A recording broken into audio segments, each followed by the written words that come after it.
Hey you, I'm a crypto expert. Just listen to me and you'll be a-okay. I'm just kidding, but seriously, there's no shortage of people in the crypto world bombastically sharing their opinions as if they were experts. This is a problem, especially if we take their word as gospel and drink the proverbial Kool-Aid, because then we may make bad moves with our investment and turn out worse off than if we were able to analyze for ourselves with a clear mind. Recently, I've been reminiscing about all of the different predictions that we heard during the last Bitcoin cycle, and boy, were so many of them wrong. So what I want to do here is share 7 of the most notable wrong predictions that I heard before, and we can analyze them to see what we can take away and learn from it. That way you can become a more savvy investor in the crypto space and take similar predictions that you hear in the future with a grain of salt. If that sounds interesting or useful to you at all, then you are in the right place. Strap in, my friend. Let's take a trip down memory lane.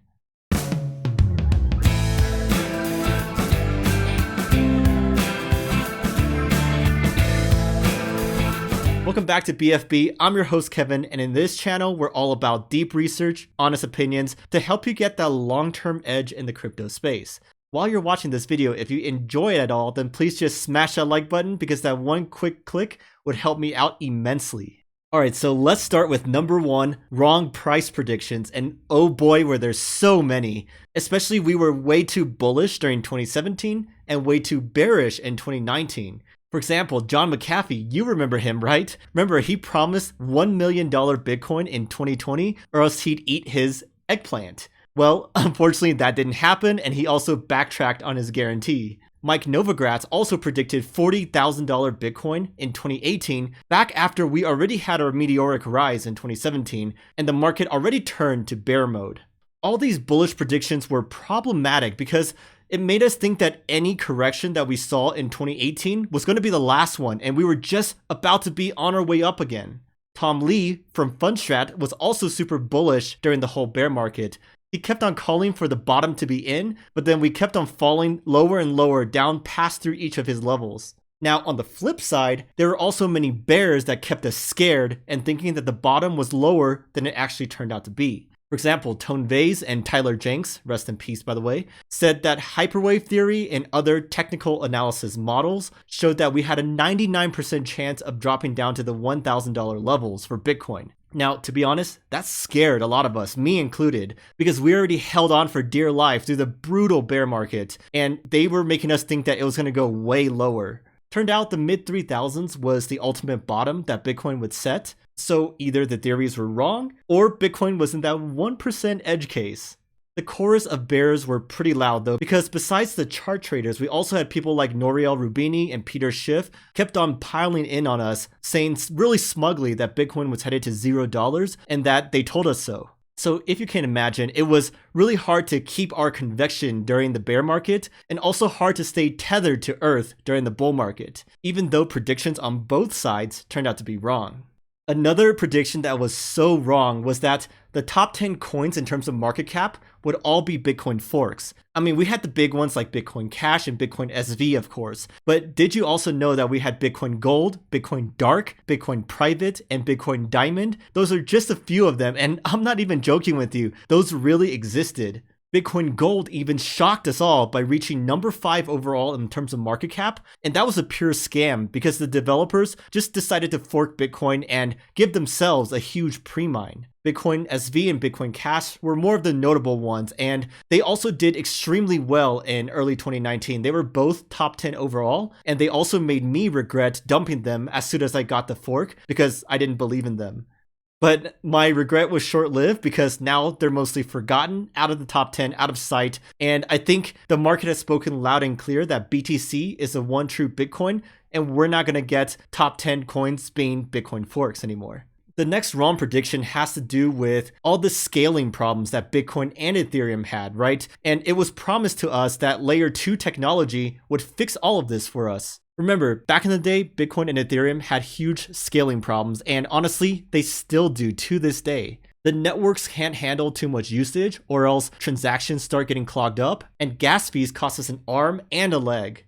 The idea was to use layer 2 solutions to fix all this problem, and what I mean by that is that you process transactions off of the main blockchain and then later settle them on the blockchain in a more efficient manner. Lightning Network was supposed to be Bitcoin's trump card. That's Bitcoin's layer 2 network, and it would supposedly allow Bitcoin to be used for daily payments and as a store of value. So best of both worlds, right? But alas, it's 2021 already, and it's still not widely adopted, not widely used at all, and there are some fundamental issues with it that remain unsolved. Now, Ethereum also had really promising layer 2 solutions like Plasma, for example, that promised us the world. But fast forward 3 to 4 years, still not working and not great adoption. Now, there are some promising solutions like Matic Network getting some traction, but most projects on Ethereum are still building directly on top of the main blockchain and not using any of those. This is even though Vitalik Buterin, founder of Ethereum, keeps pushing them to use these tech solutions already available. Like in this tweet, he says that rollups are already ready and can already scale Ethereum even without ETH 2.0 completely ready to be rolled out yet.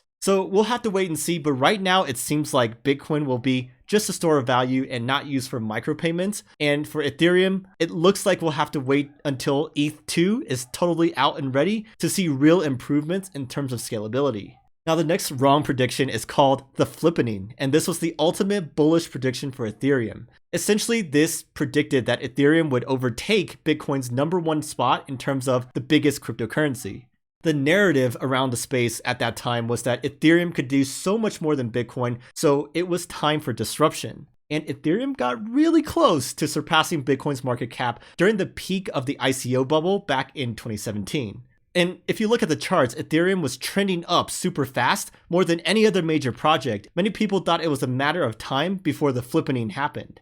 Fast forward a few years, Ethereum is not even close to its highest point in terms of its ratio with Bitcoin's price. And during the bear market, it got hammered so much harder than Bitcoin did, falling 94% from all-time high, whereas Bitcoin only fell 83%.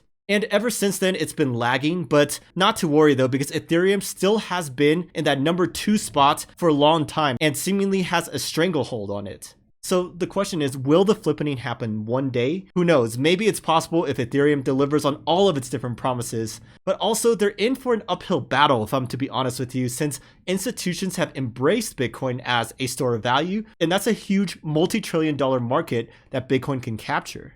Okay, but on the bright side for Ethereum, some of the bearish predictions about it turned out to be false. Like, there was all this talk about other dApp platforms like Neo, Tron, EOS overtaking Ethereum, and they came with much fanfare, right? These were all top 10 coins at some point in time, and they raised billions of dollars for their token sales. Supporters kept on saying that they had much better tech than Ethereum, which I mean, it was way faster, but that's because they were more centralized. These Ethereum killers were also great at generating buzz, probably because they had huge war chests that they could use to generate partnerships and also to spur fake adoption. But they could only pretend for so long because the bear market was brutal for pretenders and really flushed out all the projects that didn't really have a strong use case. Now today, most of them are zombie chains and dropped far out of the top 10 with no real adoption and no real projects being built on top of them. Meanwhile, developers are still flocking to Ethereum to build their dApps, and this might be because of its strong network effects or because of its focus on true decentralization. After all, if you think about it, if you don't care about decentralization, why not just use Amazon Web Services instead of a centralized blockchain? Now, another bearish prediction about Ethereum that turned out to be wrong was that ETH would die because it had no true use case besides ICOs. This narrative was mainly pushed by Bitcoin maximalists because, as you can imagine, they hate all projects not named Bitcoin. And to be fair, this prediction didn't seem that crazy to me back then because Ethereum didn't really have any traction and most on the dApps built on top of it didn't really have a strong reason to use blockchain, or they just had very few users. The only thing that people were really using Ethereum for was to run their own ICOs or decentralized crowdfunding. But alas, regulators came in and shut them down, and also demand just dried up as the bear market came. So with those ICOs fading away, it looked like Ethereum didn't have any real use cases and hence had no reason to exist. But that turned out to be completely false because just a few years later, DeFi has been blossoming, and in early 2021, NFTs have been popping off. So developers never stopped innovating, and now Ethereum is the opposite of dead. We have a lot of people coming into the DeFi space for permissionless loans, and artists coming into the crypto world to make their own NFT art. And last but not least, the last wrong prediction is about regulation, which has always been pretty unclear for our young crypto space. So a lot of people would make predictions about how this would all play out in terms of the laws. For example, some people kept saying that the SEC would crack down hard and cripple the crypto space forever, especially the ICOs that launched without registering. But it didn't happen, and a lot of them only got a slap on the wrist. For example, Block One, or the parent company of EOS, raised $4 billion in their token sale, but they only had to pay an SEC a tiny $24 million fine. And afterwards, they could continue to operate and didn't even have to delist their tokens from exchanges. This was honestly the best case scenario for all of those projects. Another prediction people always said, especially XRP Army, was that Ripple or XRP was not a security. And technically that still has to be decided in court, but in the eyes of the SEC at least, XRP was an unregistered security since they came out with their bombshell lawsuit against Ripple back in late 2020. And another wrong prediction in terms of regulation was just that a Bitcoin ETF was right around the corner. 4 years later, we're still patiently waiting. In the meantime, we got GBTC, and Canadians have their own ETFs to choose from, but we are still waiting in the States. Okay, so these were just some of my favorite wrong predictions that I want to share with you, but there is a lot more if you go digging yourself. How should we use this knowledge though strategically as crypto investors? One thing I want to note is that a lot of these sound eerily similar to predictions that we hear this time around. For example, we hear that Solana, Polkadot, Cardano are all going to overtake Ethereum. And something else in terms of price prediction is that we hear this time is different and we're never going to have a big bear market anymore. I mean, look, these predictions being wrong last time doesn't mean it's going to be wrong this time. So I'm not saying that you should stick your head in the sand and ignore all of these in perpetuity, but what I am saying is just don't follow these too religiously, okay? Have that mental flexibility so that you're able to make your own decisions and change your stance if you see new evidence and experience things differently. What do you think though? Did I miss any big predictions? Or also, what current big predictions that we're hearing this time around do you think is most likely to be wrong? Let us know down in the comments below so we can share our thoughts there, share our game plan. And while you're down there, why not check out my special deals for you, like get up to $250 in BTC from BlockFi if you sign up for their interest account. Anyways, I'm Kevin from BFB. It's always an amazing time to be here with you. Have a great rest of your day, and I'll catch you next time.